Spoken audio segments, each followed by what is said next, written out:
What's up, everybody? It's your boy Marcus the Money Man, the Appliance Boss. Impromptu video today. So we're gonna be breaking down the cash flow quadrant, right? If you guys haven't seen this before, this came out of Rich Dad Poor Dad is where I originally seen it before. So we're talking E for employee, okay, self-employed, business owner, investor. So we're going to break it down, and then in this video too I'm going to explain where I am and where I'm heading to. Okay, so obviously, I started as an employee. Okay, I worked for somebody and I made money. So I started out making a little bit of money, and then I gained skills and I made a lot of bit of money. Okay, so really good. Now I want to preface this by saying too, you can make money anywhere here. You don't have to get to this quadrant, but I'm going to tell you why I'm working to get to this quadrant. Okay, so as an employee, here, having a family, having kids, you get a lot of responsibility, and it makes a lot of sense if you can make a lot of money and you like what you're doing to continue to stay here. However, the goal that I had for myself is to be financially free, to empower my family, and be able to use the skill set that allowed me to make a lot of money here in healthcare, move it into this spot. Now, I made a lot of mistakes. What I should have did was I should have leveraged all of this cash here and put it more into the investing side. So what I ended up doing is putting a little bit of money there, and it's all based on fear. So fear is what stops you from going from here to here to here to here.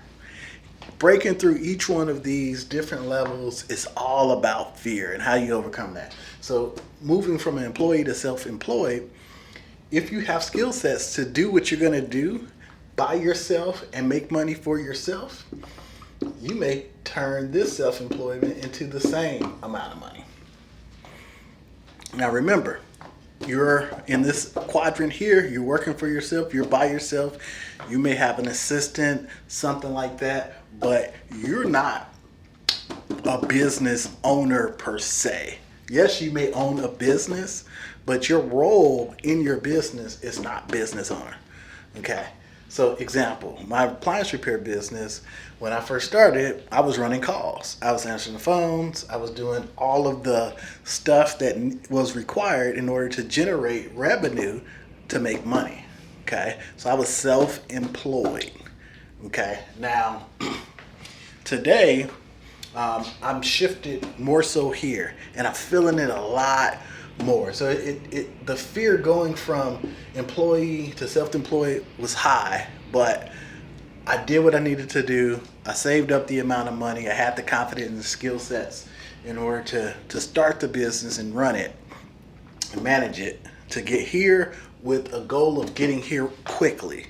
So when I was self-employed and running into a business owner, running my own business, basically you get out of the truck. You're not managing the business from this perspective. Okay, now I'm going to do big B and little b. So when you're the business owner, getting out of the truck, that's little b, right? You're still managing the day to day. You're still doing the payroll. You may be doing your ads. You may be interacting with customers. You're reviewing work orders. You're still little b. You're either a manager or director. Maybe you got a little bit of tasks. Okay, so little b. Okay, now to get to that big B, you're not necessarily involved in the day-to-day. So you're not necessarily doing the meetings. Bottleneck doesn't stop with you. And I'm somewhere in between this little b and this big B right now. So work doesn't not get done if I'm not here. So I left for about 10 days and everything still got done. We still made money. No bottlenecks. I still had to do my little b tasks, but it didn't stop me from functioning as a big B. So the business owner. So making the decisions, focusing on key customers and growth of the business, putting people in the right positions to grow, putting them in the right positions to succeed.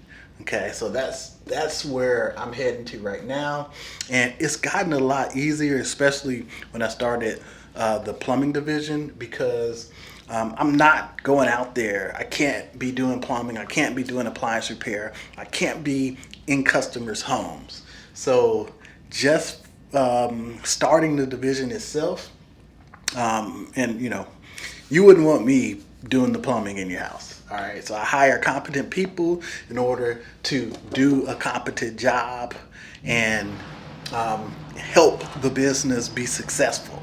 So we have hired competent people to do work. We have competent people to answer the phones. We have competent people to bill out. We have competent people to work with different community partners in order to uplift and grow the business. Okay, so as I'm growing, there's big things that can be done, but as I move forward and I'm able to pull out of the day-to-day and the overall guiding of the direction of quarterly guiding of the business, I'm moving to the investor spot. Okay, it's where I'm either putting in money or taking profits and reinvesting it into the business in order to grow more profits, in order to get more assets, in order to have more money on the back end without me being involved in the day-to-day at all. Okay, so that's really important in order to get here. So for all you guys who are looking to try to get to this spot here, you have to not be dependent on a paycheck from the business. You're looking at returns only from the business.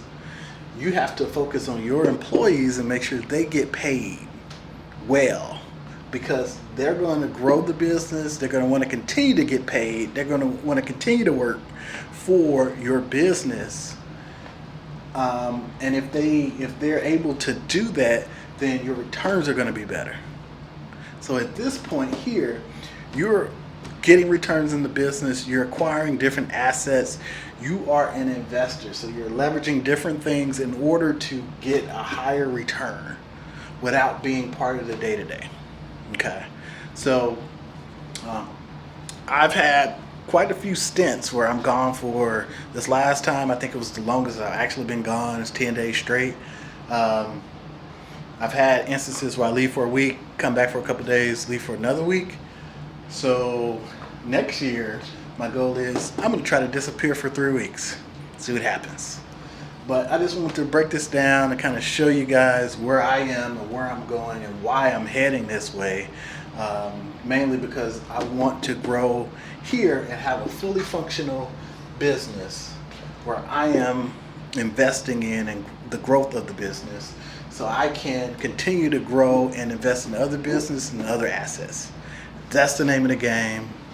That's what we're playing today. And get ready. We're on a different level now. So if you want to join the coaching program and pick my brain, ask questions of me directly on Zoom calls throughout the month, go ahead. Links in the description. It's the appliancebosscourse.com. You can join our free community. It's portal.appliancebosscourse.com. And I look forward to all the questions that you may have. Come join. And let's get started. Let's do it together. Peace.